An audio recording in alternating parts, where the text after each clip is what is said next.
have the memory of a goldfish because I'm not like other girls. I will feel bad about myself. Don't judge me for that.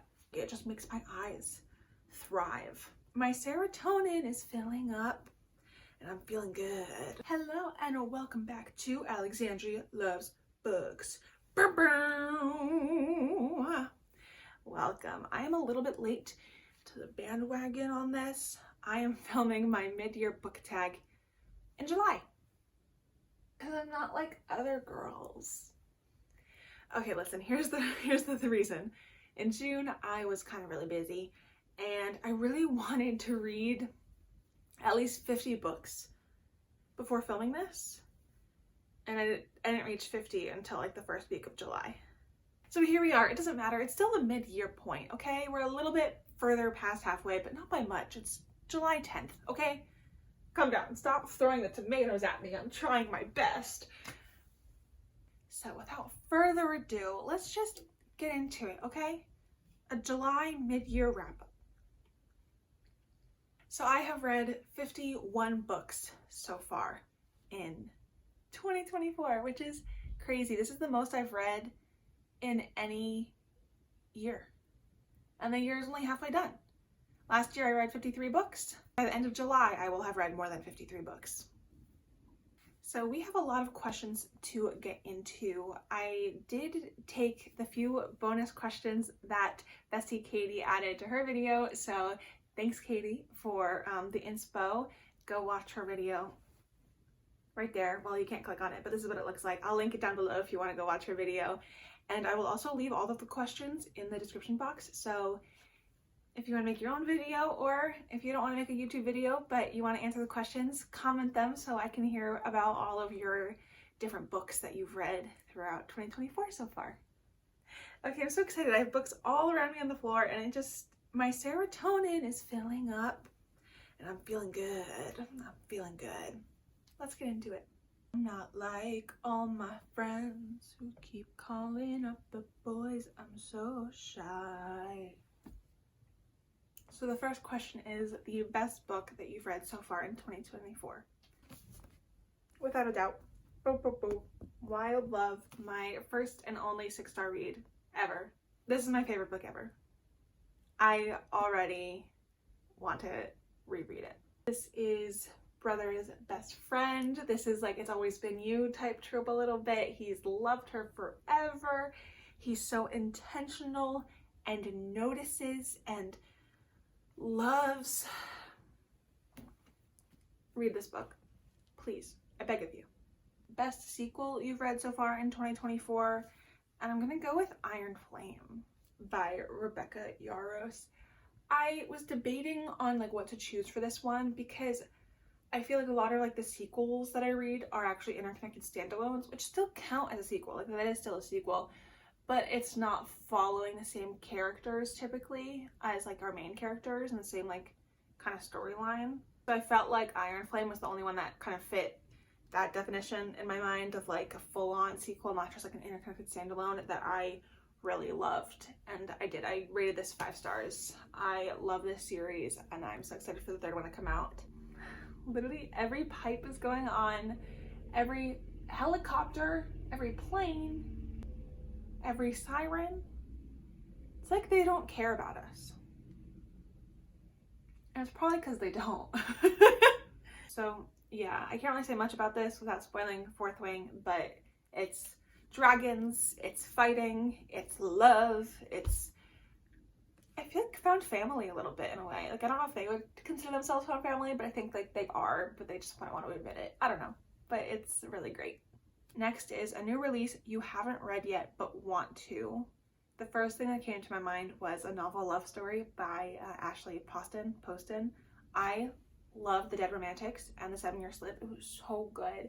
And then also I do have some new releases on my physical TBR, and that includes Not in Love by Ali Hazelwood. I'm so excited to get to it this month, I think. And also the same with Leather and Lark by Bryn Weaver.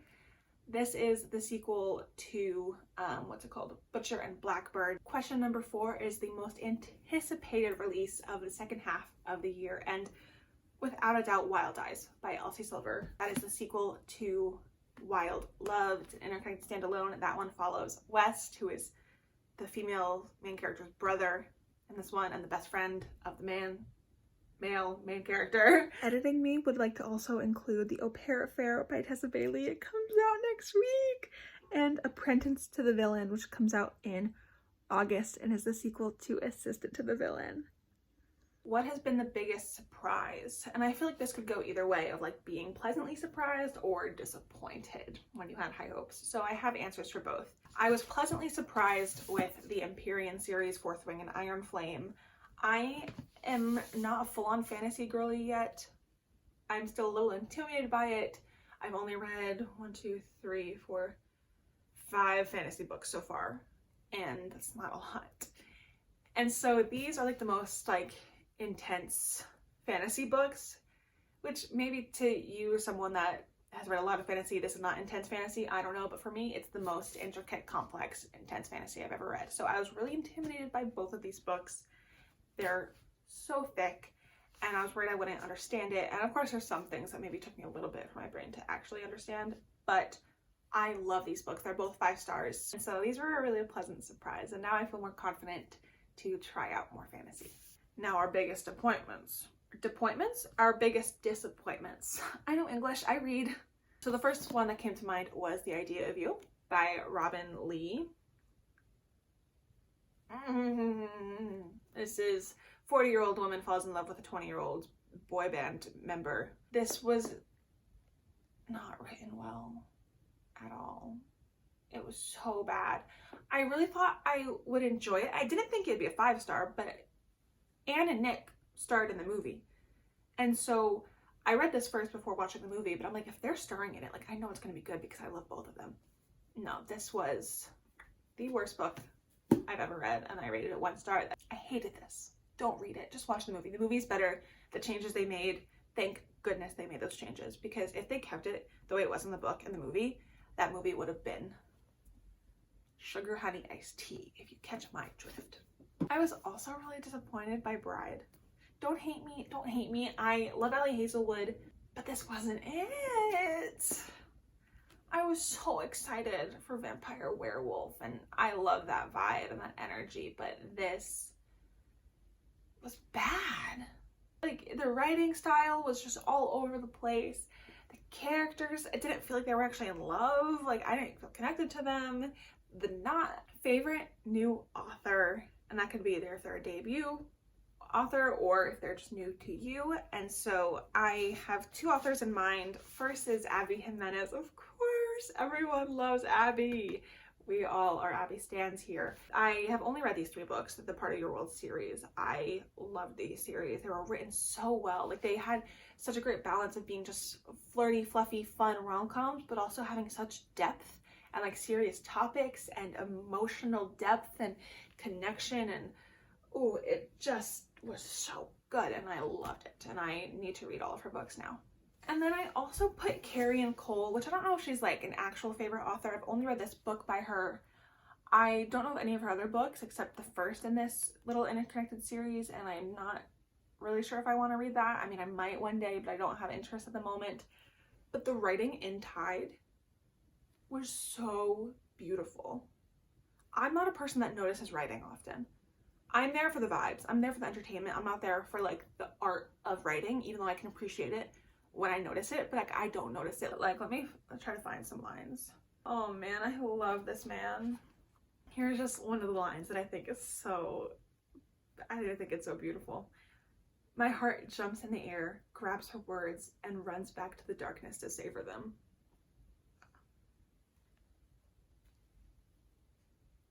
Okay, I'm sorry, now I'm just like reading this book again. I love this book so much. The next question is, I think, my favorite one, and that is, who is your new fictional crush?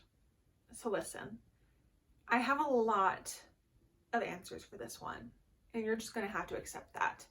So my top 2 are, of course, Ford Grant from Wild Love. I am sorry, I am going to be repeating this book, but some of these books multiple times, and I can't help it. These books are just good, okay? So Ford Grant, 100%, and then also Xaden Ryerson from Fourth Wing and Iron Flame. I love Xaden so much. These two are my ride or dies. But we have a lot of honorable mentions. And so here's my issue is I will read a book. And even if it's 5 stars, I'm in love with the story and I'm in love with the man. I am so in love while reading and like in the afterglow of reading. And then like after a week and on, I can't remember anything. So I know that I was in love with these honorable mention men when I read their books. I don't feel in love right now, but I know that like at some point I loved them and I still do. And if I reread them, I would be in love with them again. So they still count because I do love them. It's just I have the memory of a goldfish. So that would be Jasper from Powerless by Elsie Silver. I love him and I love the things he does and the things he says. And then also Wells from Fangirl Down.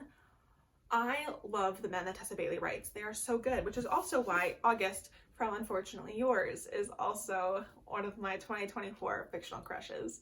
I love these men. And then I also wanted to mention Will from Practice Makes Perfect by Sarah Adams. He was like bad boy, but he warmed my heart and he was just so sweet with Annie and I adored him. So those are my 1, 2, 3, 4, 5, 6 fictional boyfriends. There's definitely more, but like these ones are the one I'm in love with, you know? And then a book that made me cry.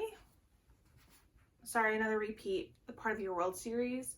I got choked up and emotional while reading Part of Your World. I actually shed tears while reading Yours Truly, and I teared up reading Just for the Summer. I think I might have shed a tear too. But so all of these books made me super emotional and my eyes became watery in different capacities. Again, they're cute, fluffy rom-coms, but they also have such depth and emotion. And then I didn't remember until now, but I'm pretty sure I cried a little bit during Iron Flame. There were some emotional scenes, okay? And then a book that made you happy. All of the Elsie Silver books I read this year. I read Flawless in 2023, so that's why it's not on here. But all of these I read this year. Makes me so happy. If I could only read one author's books for the rest of my life, it would be Elsie Silver and I would have no qualms about it. I mean, maybe I'd miss some of these other authors, but I'd be like, you know, I'm still thriving because I love Elsie Silver. But also Sarah Adams. So Practice Makes Perfect. Honestly, and the rule book, I left that on my shelf, but I read that this year and it also, just her books make me happy. They're so fluffy and like a sweet treat. And when you need that, it really does the job and it just lightens up your day and makes you happy. So really anything by Sarah Adams, but the ones I read this year are Practice Makes Perfect and the rule book. And then the most beautiful book you bought so far this year or received. I don't have any special editions or anything. There's some covers that I really like, but I don't know. So out of the ones I have, the covers that I really like are Just for the Summer by Abby Jimenez. This is just so beautiful and I feel like cartoon covers aren't always super appreciated. I think they just are like, oh, it's cute, you know, whatever. But like I really think like this cover is absolutely beautiful. Like the colors, the design, it is gorgeous. I love the way that this book looks. Like it just makes my eyes thrive. But also, wait, I haven't read this, so maybe I can't count it. Oh wait, no, because I've bought this book. It's not a most beautiful book you've read so far. It's that you've bought. I did buy this, and I do think this is a stunning cover, and it's very simple, but it's so beautiful. It's the sword or dagger with the thorns and the rose, and the texture of this paperback. I don't know how to explain it. Like it feels like thick, luxurious paper. It has this like paper texture to it and I can't explain it. Like maybe it's 4D, touch it, feel it, but there's like a texture to it and it just feels so luxurious. And then the last question before we get to the bonus questions that Katie added. What books do you need to read by the end of the year? The Twilight Saga by Stephanie Meyer. Were you expecting I'd say that? I don't know. I need to read those books. I need to read them this year. I absolutely need to. My roommates and I are doing a Twilight movie marathon, except not back to back, but we are, I think, watching Eclipse tonight, and which I'm so excited for because Eclipse and Breaking Dawn are my favorite. Oh, what do I like? Breaking Dawn Part 1, I think, is my, yeah, and Eclipse, they're my favorites. And I need to read them, and especially talking with my roommate who has read them and like knows a lot of like that has to do with the books. I'm like, I need to read this. I need to read Midnight Sun. I'm so excited to read Midnight Sun. I want a book from Edward's point of view, but from every book, like not just for Twilight. Like I need his perception, his point of view in New Moon, Eclipse, and Breaking Dawn. I need it all, please. So I am thinking I'm going to get them in September, maybe for my birthday. And I want to read them in the fall because it just seems like an autumn type vibe. So September through November, hold me to it. Hold me accountable. If I don't read them in 2024, I blame you because you didn't hold me accountable. So do your job. First bonus question is, what book do you want to reread this year? I have a few books that I do want to reread, but I just don't see myself doing that this year. So the only one I can see myself maybe doing is listening to the audiobook of Wild Love. Are we surprised? No. But I don't want to like fully sit and read it. So if I'm like sitting and reading a book, I want to be reading new books. Like if I go on my walks or I'm like doing things around the house or packing and unpacking because I'm moving soon, I might listen to Wild Love because I love it so much. Favorite author so far? After watching this whole video so far, what author do you think is my favorite? Elsie Silver, 100%, without a doubt, Elsie Silver. And then books you've been putting off? I'm actually really proud of myself because the past few months I've been reading a lot of the books on my physical TBR that I've been putting off. That would include The Hotel Nantucket, Verity, When God Winks, and The Silent Patient. I've been putting these off for a while, but these past few months I've actually been reading them and I'm really proud of myself. But I would say The Graham Effect and By a Thread I've been putting off because they're both so long. And I think with The Graham Effect, I loved, oh my gosh, what is that series called? The Off Campus series? And Briar You. I think there's like 1 or 2 books in those series I haven't read, but I loved those books a few years ago. And I'm just worried that Elle Kennedy won't hit as hard now after having read so many other books. But I've heard great things about The Graham Effect. So I really do want to read it. And I've heard great things about By a Thread as well. I think for books that are not on my physical TBR that I've been putting off, The Serpent and the Wings of the Night. I think I own the second book in that little series. Those are huge books, a big series. I found it in a free little library and I know I wanted to read the series. So I was like, I'll take that. And I just never got the first one. And every time I see it in the store, I'm like, oh, I should get it because I have the second one. But I just never do.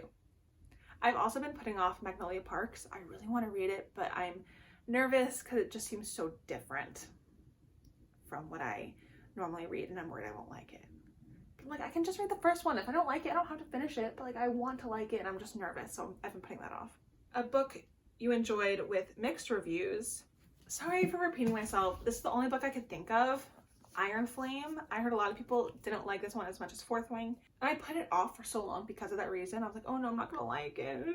I loved it. It was so freaking good. 5 stars. A series you want to finish before the end of the year, and I have 2 series. I want to finish the Dreamland Billionaire series. I've only read the fine print so far. This is on my physical TBR. I don't own the 3rd one yet. But I want to read the series. I love the fine print. I read it in one sitting back in January and I loved it. So I'm like, why am I putting this off? I don't know. So I guess another book I've been putting off, and I just don't own the 3rd one yet. But I want to finish the series before letting myself read what Love Redesigned and Love Unwritten. I think those are what the books are in her newer series. I also want to read, I don't know what the other series is called, but like the Throttled, Collided, Ricochet, something like that. I want to read those series too, but I'm like, girl, finish this one and then you're allowed. And then I also want to finish the Lovelight series this year. So I read Lovelight Farms and In the Weeds, and then I own Mixed Feelings. Each book takes place in a different season of the year, so I want to read them, you know, in the year. So I read this one, I mean, in 2023 in December. This is the like wintry book. And then I read In the Weeds in May. This is like the spring book.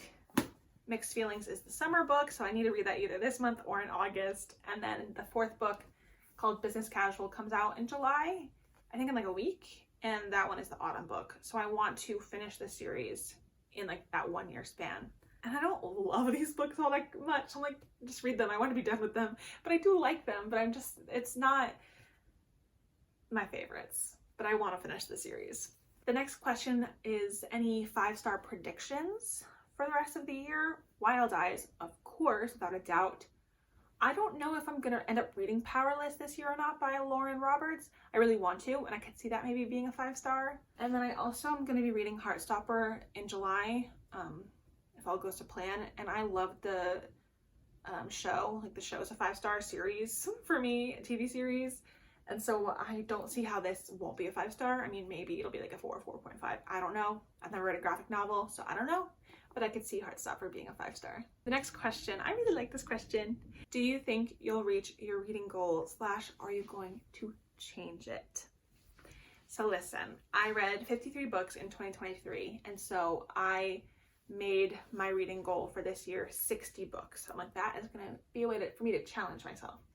But I've read 51 books so far, so I am very confident that I will reach my goal of 60 books. I had wanted to change the goal to 100, but because I didn't read 50 books in the first 6 months, I don't know if I'll be able to read 50 books in 5.5 months, and I don't want to feel like pressured by it. And I'm not the type of person that can set like a super high goal and not reach it and be fine.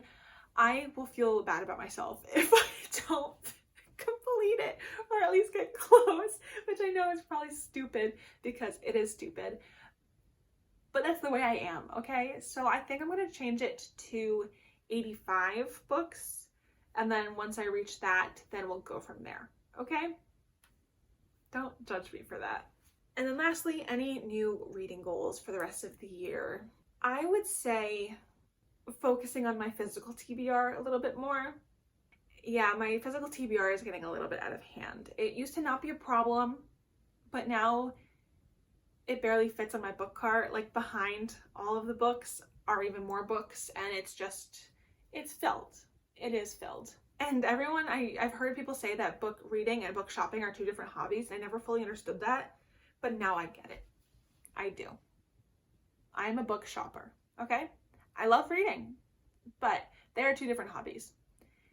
And the book shopper in me can be a little bit quicker than the book reader in me. So I really want to make progress in my physical TBR the rest of the year and get that TBR cart a little lighter.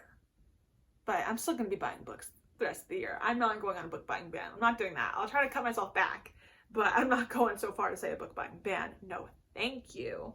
So I think it is time to get off the floor and clean up all these books and continue reading my 52nd book. Which, do you want to know what I'm reading right now?